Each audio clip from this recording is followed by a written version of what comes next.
Alrighty, so guys, we actually have quite a few changes that happened in Elemental Dungeons. Now, I didn't know these changes even happened. They didn't put them in the updates or anything. And if I'm being honest, a lot of you guys probably didn't know either. So yeah. First, we're going to start off with Bunny, which is the spinning egg nano ability. So the damage has been increased by like basically times 23.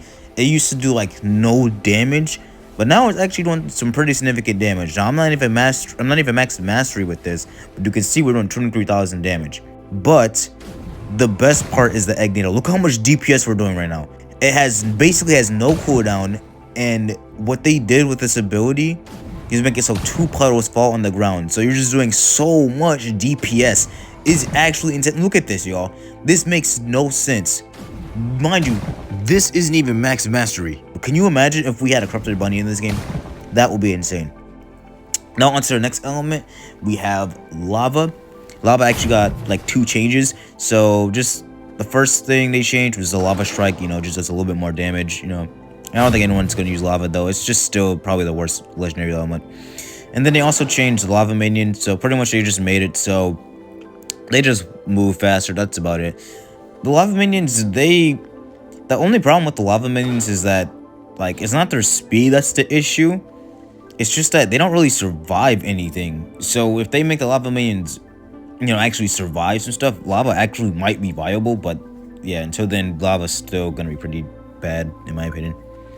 Now we got Kitsune. Kitsune actually got a big W this update because your M1 cooldown has been reduced to 1 second. But not only that, in your transformation, you're doing like 33% more damage with your M1. So that's really strong. Also, Tail Whip also got, I think it's a buff. I'm not too sure. But pretty much they just said they changed the movement speed on it. I'm not sure if it's a buff or not. I actually don't know what the movement speed was at first.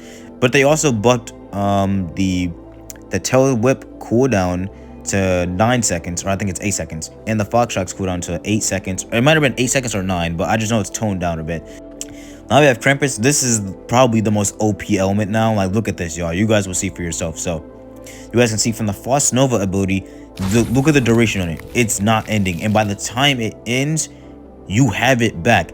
Now if you guys remember, they made it so you get resistance on this. But not only that, that's not the only thing that changed.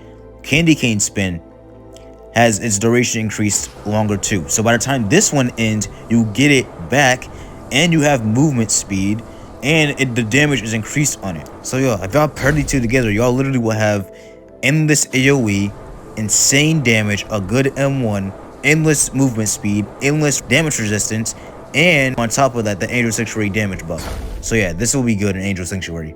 And then the last ability, it's still pretty decent. It just has its cooldown reduced. So yeah, that Krampus is like really OP now, y'all. I'm being so serious right now. It's actually nuts.